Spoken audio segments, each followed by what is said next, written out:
नमस्कार साथियों, आज के इस कार्यक्रम में आप सभी का बहुत बहुत स्वागत है।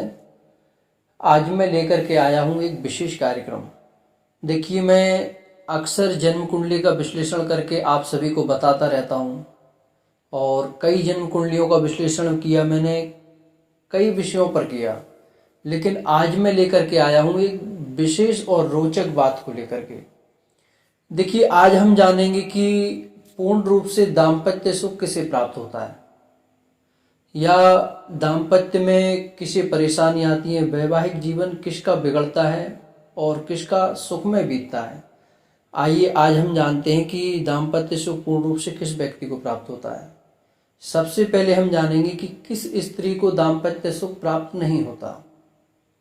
अगर किसी स्त्री की जन्म कुंडली में, देखिए, जो स्त्री की जन्म कुंडली में हम देखते हैं तो स्त्री की जन्म कुंडली में क्या होता है कि जो गुरु है वह दाम्पत्य सुख का कारक ग्रह माना जाता है। वैवाहिक सुख का कारक ग्रह स्त्री की जन्म कुंडली में गुरु होता है। और वहीं हम पुरुष की बात करते हैं। अगर हम पुरुष की जन्म कुंडली देखेंगे तो पुरुष की जन्म कुंडली में होगा शुक्र। अगर स्त्री की जन्म कुंडली में गुरु नीच राशि में जाकर के बैठा है या फिर अन्य किसी भी स्थिति में जाकर के किसी पाप ग्रह के साथ में जाकर के बैठा है, ऐसी स्थिति में क्या होता है कि उस स्त्री को दाम्पत्य सुख पूर्ण रूप से प्राप्त नहीं होता। जैसे कि आपको मैं कुछ उदाहरण देकर के समझाता हूं। अगर आपकी जन्म कुंडली में 7 लिखा हुआ है सप्तम भाव में, क्योंकि सप्तम भाव वैवाहिक सुख का भाव माना जाता है। सप्तम भाव में 7 लिखा हुआ है और उसमें 10 राशि लिखी हुई है। 10वीं राशि किसकी होती है? शनि की होती है। और उसमें जाकर के गुरु बैठ जाए।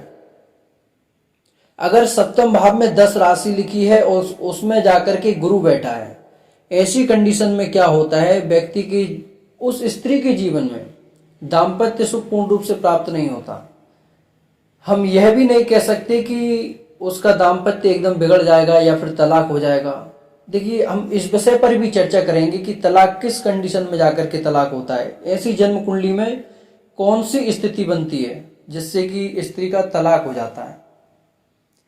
तो आइए हम जानते हैं कि स्त्री को किस प्रकार से, कैसी ग्रह स्थिति होती है जिससे कि पूर्ण रूप से दाम्पत्य सुख प्राप्त होता है।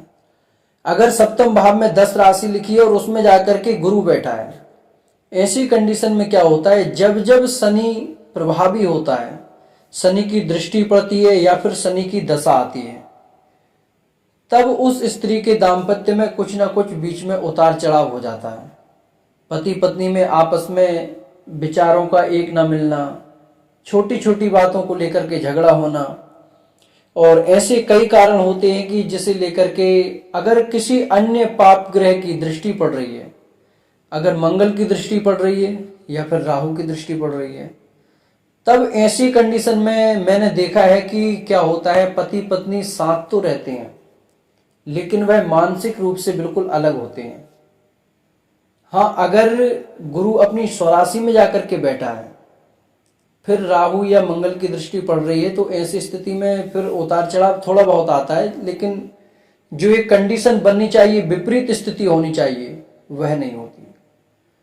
और अगर अपने से विपक्ष ग्रह के भाव में जाकर के, घर में जाकर के गुरु बैठ जाता है, जैसे कि मैंने आपको उदाहरण में बताया कि 10वीं राशि सप्तम भाव में लिखी है और उसमें जाकर के गुरु बैठा है, तो गुरु पर अगर पाप ग्रह की दृष्टि भी पड़ रही है, जैसे राहु मंगल या केतु की, अगर इन ग्रह की दृष्टि पड़ रही है, ऐसी कंडीशन में दोनों पति पत्नी उम्र भर साथ रहते हैं, एक दूसरे को सुधारते रहते हैं, लेकिन जीवन भर उनका झगड़ा मिटता नहीं है।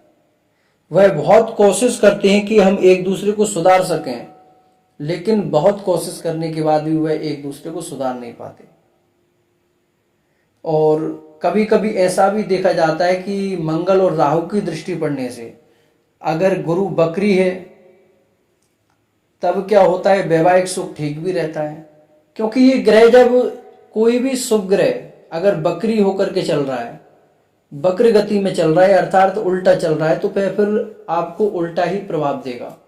जैसे कि अच्छी कंडीशन में है, शुभ स्थिति में है, अगर पाप ग्रह की दृष्टि पड़ रही है तो उसका थोड़ा सा प्रभाव दब जाएगा, लेकिन जब वो बकरी होकर के चल रहा है तो ऐसी स्थिति में उसका दाम्पत्य सुख और उसे प्राप्त होगा, क्योंकि बकरी है।